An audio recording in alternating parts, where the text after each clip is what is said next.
karena tidak memiliki keturunan. Kesana kemari suami istri ini selalu bersama-sama, dan pernikahan mereka berdua itu berlangsung kurang lebih 6-70 tahun, 60 tahun. Pada suatu pagi ketika mengikuti pengajian subuh di masjid, dia mendengarkan seorang ustadz berkata seperti ini, mengutip hadis Rasulullah Muhammad SAW, "Ma naqasat sadaqatum min malin bal yazdad."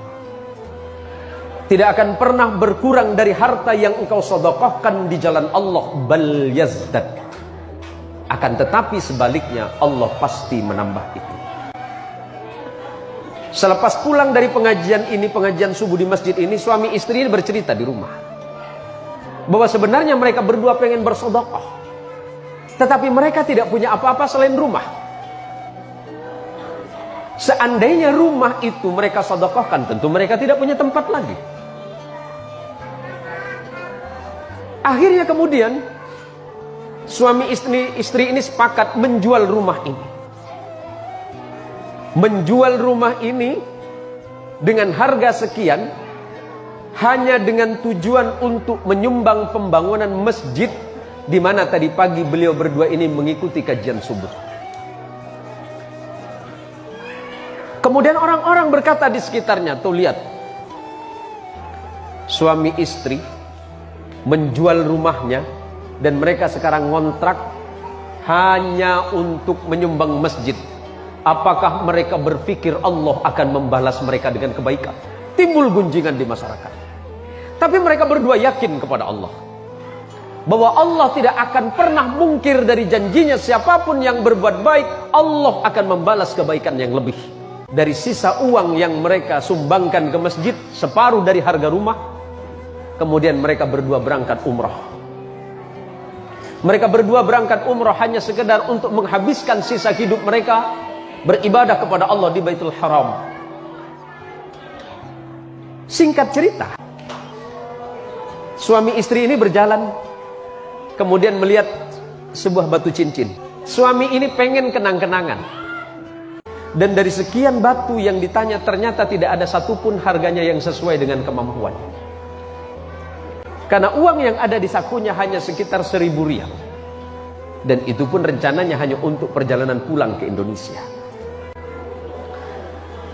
Setelah kemudian si kakek ini mengurungkan niatnya, mereka berjalan, tiba-tiba kemudian penjual batu memanggil mereka berdua.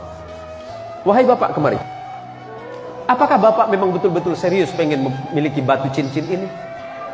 Si kakek ini kemudian menjawab, "Iya." Akhirnya atas izin Allah kemudian si penjual batu ini kemudian mengambil tangan si bapak dan berkata, "Bapak, ini ada batu cincin, siapa tahu cocok untuk bapak, dan sebagai kenang-kenangan bapak tidak usah bayar dengan saya." Akhirnya si bapak ini kemudian mengambil cincin ini dan kemudian memasukkan ke dalam sakunya dan tidak memakainya. Singkat cerita, setelah sampai di Indonesia, setelah mereka berada di Indonesia kembali ke rumah kontrakan, akhirnya dia bercerita sama istrinya bahwa hari itu dia tidak punya uang. Habis sudah uangnya. Habis seluruh uangnya. Dia dermakan di jalan Allah. Separuhnya sebelum berangkat umrah dia sumbangkan ke masjid. Kemudian setelah itu berangkat umrah dan sisanya sudah tidak ada. Tentu sebagai seorang perempuan di mana-mana pasti selalu merasa cemas, khawatir, bahkan takut tentang rezeki. Selalu cemas, khawatir, was-was, bahkan takut akan kekurangan. Akhirnya si kakek ini berkata kepada istrinya bahwa dia akan ke pasar. "Saya akan ke pasar, siapa tahu batu yang kemarin kita dikasih hadiah di Mekah, yang dikasih hadiah waktu di Saudi, siapa tahu bisa laku. Karena itu tinggal satu-satunya." Setelah sampai di toko emas, yang di toko emas ini bertanya kepada bapak ini, "Apakah bapak yakin bapak mau menjual ini?" "Iya, saya yakin." "Yakin bapak mau jual?" "Iya." "Apakah bapak yakin bapak akan menjual ini?" "Iya." "Silakan masuk ke dalam." Si kakek ini bingung, "Ada apa, Pak?" "Ya udah, masuk ke dalam. Kita bicarakan di dalam." Atas izin Allah, si kakek ini juga tidak tahu apa sebenarnya batu yang dimaksud tadi.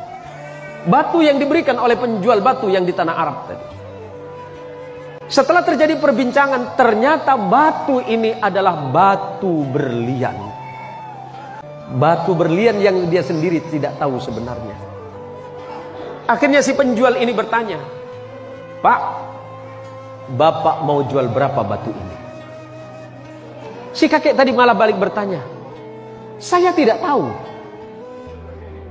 Karena saya ini dapat hadiah. Iya, Bapak mau jual berapa? Berapapun Bapak sebutkan, saya akan bayar." Akhirnya terjadi kesepakatan pada hari itu. Kemudian batu yang dibawa oleh Bapak ini dihargai dengan harga 5 miliar rupiah. Tapi setelah itu, karena memang mereka berdua itu dalam kondisi yang sangat sepuh, mereka tidak lagi membutuhkan uang itu. Tapi kemudian beliau berdua menyumbangkan kembali di jalan Allah Subhanahu wa ta'ala. Begitulah ketika hati seseorang sudah betul-betul terikat dan yakin serta percaya kepada nikmat dan rezeki dari Allah, bahwa rezeki itu urusan Allah, sementara bekerja adalah urusan kehidupan manusianya.